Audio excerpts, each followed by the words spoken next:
This girl had been frozen for 20 years. When she finally woke up, her face looked exactly the same. She walked weakly along the road. The scorching 34-degree heat outside made her feel like she was melting. All she wanted was to go home and get some proper sleep. On the bus, she held out a small piece of paper, waiting for the driver to respond. The driver looked confused. He glanced at the price chart. It turned out that the bus fare had tripled over the past few years. The girl looked puzzled. Just yesterday, the fare was only 500 Korean won. How did it jump to 1,300 won this year? But she was too weak to think clearly. Dragging her tired body to her front door wasn't easy. She knocked, but no one answered. Even the excited doorkeeper knocked again for her.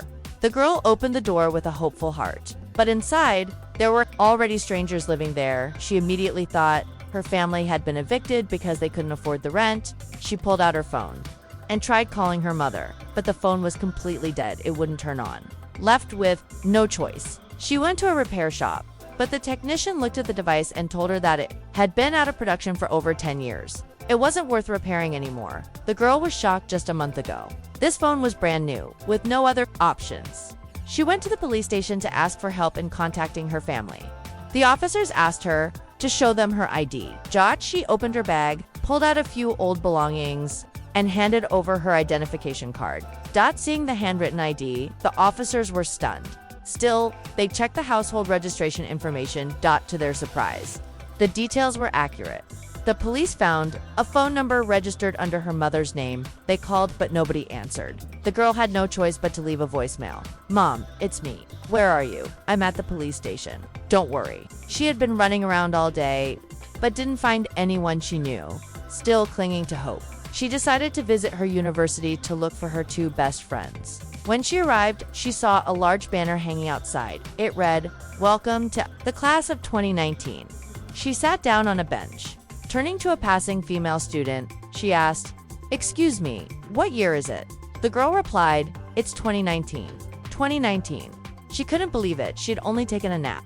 Had 20 years passed. Just then, her entire family rushed into the campus. Her younger brother, who used to blow a whistle when he was little, was now grown up. He ran around shouting her name. Melon heard the familiar sound of the whistle. She stood up and searched for the voice. After 20 years, she recognized her brother instantly. The little boy she once protected had grown into a man. Her brother gently lifted his weak sister and carried her home. Their home was no longer a small rental. It had become a spacious villa. Melon was still stuck in her old memories. She remembered when her family used to struggle with rent. Now, her mother told her to stop worrying. "You're a rich second generation now," she said. That was a huge change. Half a month after Melon had disappeared, her mother received photos and reports from the lab. Back then, Melon wasn't even sure she'd survive. She had asked the lab staff to send everything to her parents. Because of that, her mother had the means to start a fund. It was this fund that helped them discover Melon was still alive. Her parents worked tirelessly, built up a business. They waited patiently, hoping their daughter would return one day. They took her to her childhood room. It had been decorated exactly the way Melon liked it.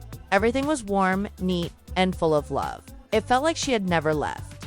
Meanwhile, another man suddenly woke up inside a freezer, gasping for breath. He stumbled out onto the street. Everything looked strange and unfamiliar, but he didn't have time to process it all.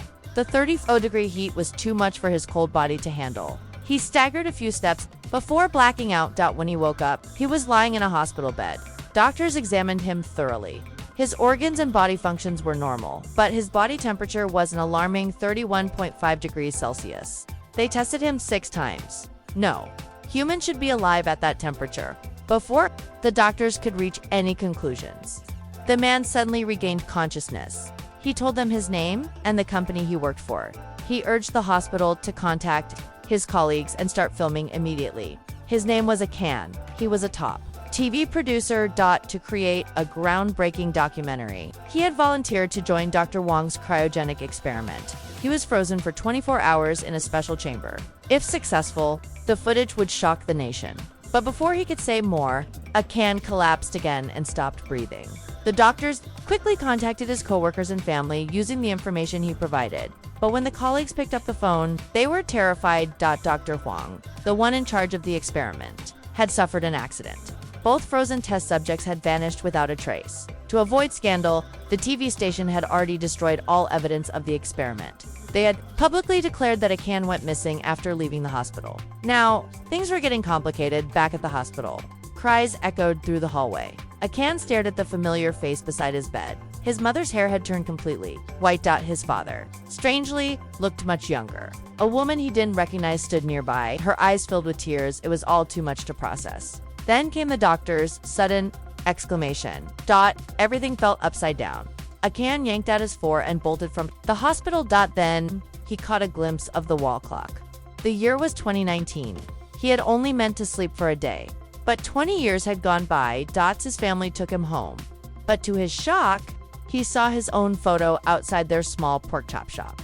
The family's grand villa had turned into a modest 30-square-meter apartment. He had been missing for 20 years.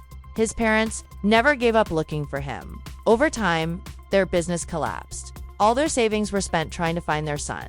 Eventually, his father passed away from grief. Hearing this, Akan was overwhelmed. The experiment was meant to last only 24 hours, but it had taken 20 years. He rushed to the lab, desperate for answers. There he met Dr. Huang's assistant. After Dr. Huang's accident, the assistant had followed orders and buried the entire lab underground to preserve the frozen subjects' life. But he also brought bad news. The goldfish used in earlier freezing tests had all died from heat exposure. Be careful not to get a fever, he warned.